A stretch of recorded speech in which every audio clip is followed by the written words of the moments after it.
بسم اللہ الرحمن الرحیم۔ بسم اللہ الرحمن الرحیم۔ اللہم صلی علی محمد وعلی آل محمد۔ اللہم صلی علی محمد۔ علی بھائی، پہلا سوال یہ ہے کہ ہم نے بچپن سے بڑے بزرگوں سے سن رکھا ہے کہ مشرکین مکہ اللہ کو نہیں مانتے تھے۔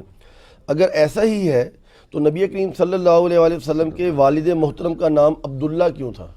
یہ بالکل جھوٹ ہے کہ مشرکین عرب اللہ کو نہیں مانتے تھے، وہ اللہ کی نہیں مانتے تھے، اللہ کو تو مانتے تھے۔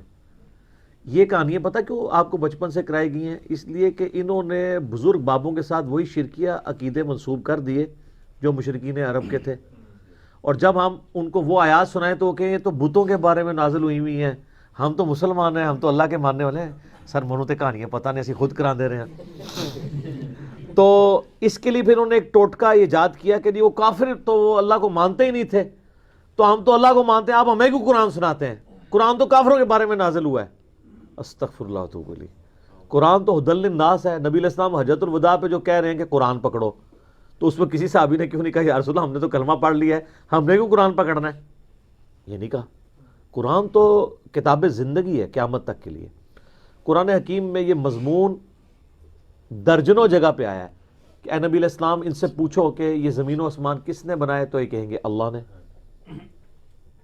ٹھیک ہے، سورہ الزخرف کے اندر بھی ہے، اسی طریقے سے سورہ العنکبوت کے اندر ذرا ڈیسائسو ہے وہ آیات، پارہ نمبر یہ 21 کے اندر، ہاں جی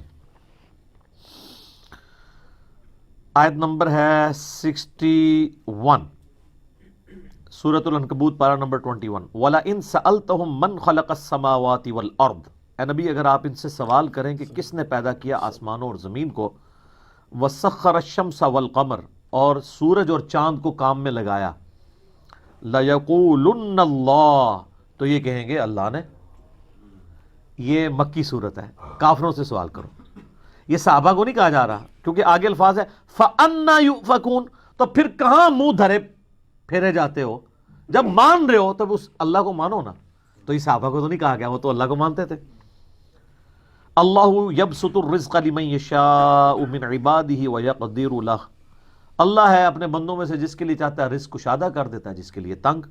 ان اللہ بکل شیء علیم، بے شک اللہ تعالیٰ ہر شے کو اپنے علم سے گھیرے ہوئے۔ وَلَئِن سَأَلْتَهُم مَّن نَّزَّلَ مِنَ السَّمَاءِ مَاءً، اگر تم ان سے یہ سوال کرو بتاؤ آسمان سے بارش کون برساتا ہے، پانی کون؟ فَأَحْيَا بِهِ الْأَرْضَ بَعْدَ من بعد موتها، اور زمین کو اس کے مرنے کے بعد کون زندہ کرتا ہے؟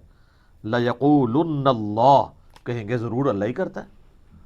قُلِ الْحَمْدُ لِلَّهِ، تو فرماؤ الحمدللہ، بل اکثرهم لا يعقلون، لیکن اکثر لوگ عقل نہیں رکھتے۔ الحمدللہ میں جو بات سمجھانا چاہتا تھا تم سمجھ گئے کہ اللہ، تو جب اللہ ہے تو پھر اللہ کے ساتھ چھوٹے آلہہ کیوں تم نے بنائے ہوئے ہیں؟ سب کچھ کرنے والا تو وہ ایک اللہ ہے۔ تو وہ اصل میں چھوٹے چھوٹے آلہہ بناتے تھے۔ سورہ الزمر کے سٹارٹ میں ہی آتا ہے، وہ کہتے تھے ہم ان چھوٹے چھوٹے آلہہ کی عبادت اس لیے کرتے ہیں تاکہ یہ ہمیں اللہ کا قرب دے دیں گے، اللہ کا مقرب ہمیں بنا دیں گے، ہمیں اللہ کے نزدیک کر دیں گے۔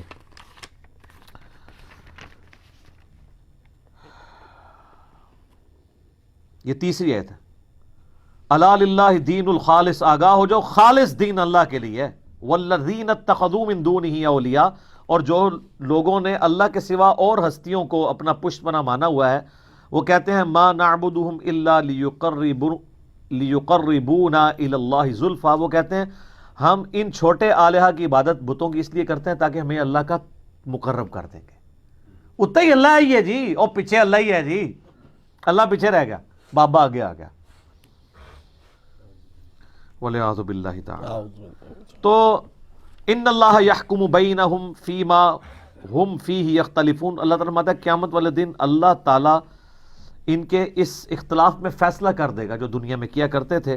ان اللہ لا یہدی من ہوا کاذب کفار، اللہ تعالیٰ جھوٹے کو اور نافرمان کو، سرکش جو باغی ہے، اس کو ہدایت نہیں دیتا۔ اللہ فیصلہ تو کر دے گا لیکن آگے جا کے پتہ نہیں لگے گا، لگ پتہ جائے گا۔ ہمیں تو یہی فیصلہ کرنے کا فائدہ ہے نا، آگے جا کے پتہ لگا تو کس کام کا؟ اگر قیامت والے دن ایک قادیانی کو پتہ چلا کہ غلام احمد قادیانی نے کہانی کرائی ہوئی تھی تو وہ پھر کیا ریکویسٹ کرے گا کہ اللہ ایک دفعہ پھر دوبارہ دنیا میں بھیج دے؟ نہیں، ایسا نہیں ہوگا، ادھر ہی پتہ لگوانا ہے۔ تو وہ اللہ کو مانتے تھے، اس کے ساتھ چھوٹے آلہہ بھی مانتے تھے۔ ایون صحیح مسلم میں آتا ہے وہ یہ پڑھتے تھے لبیک اللہم لبیک، اے اللہ ہم حاضر ہیں، میں حاضر ہوں، تیرے ساتھ کوئی شریک نہیں ہے مگر وہ جس کو تو نے ہی شریک کیا ہے، اور اس کا مالک بھی تو ہی ہے۔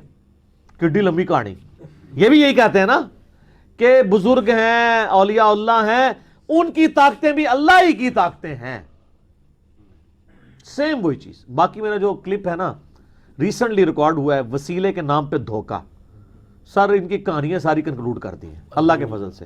اس سے پہلے دعا صرف اللہ ہی سے ہے، ریسرچ پیپر بھی ہے، وہ آپ پڑھیں تو آپ کو پتہ چل جائے گا۔ انہوں نے صرف کہانیاں گھڑی تھیں لوگوں کو یہ دھوکہ دینے کے لیے، اور دوسری طرف ان کو میں نے ایسے نا بڑی زبردست پھکیاں دی ہیں۔ یہ جی کافروں کے بارے میں آیات ہیں، بالکل جی۔ تو یہ آئے دن آپ کے جو یہ لوگ ہیں ہر دوسرے بندے کو گستاخ رسول کہہ کے حرامی کیوں کہتے ہیں؟ وہ کہتے ہیں جی قرآن میں لکھا ہوا ہے بعد ذالک زنیم، ولید ابن مغیرہ کے بارے میں جو خالد ابن ولید کا باپ تھا، کافر مرا نا، تو اللہ نے فرمایا اس کی اصل میں خطا ہے۔ وہ کہتے ہیں جی گستاخ رسول حرامی ہوتا ہے، یہ تو قرآن کا فیصلہ ہے۔ اچھا اس صورت میں جب وہ ان کے فرقے کا نہ ہو، اگر ان کا فرقہ چھوڑ دے حرامی ہوتا ہے، واپس آ جائے پھر لالی ہو جاتا ہے،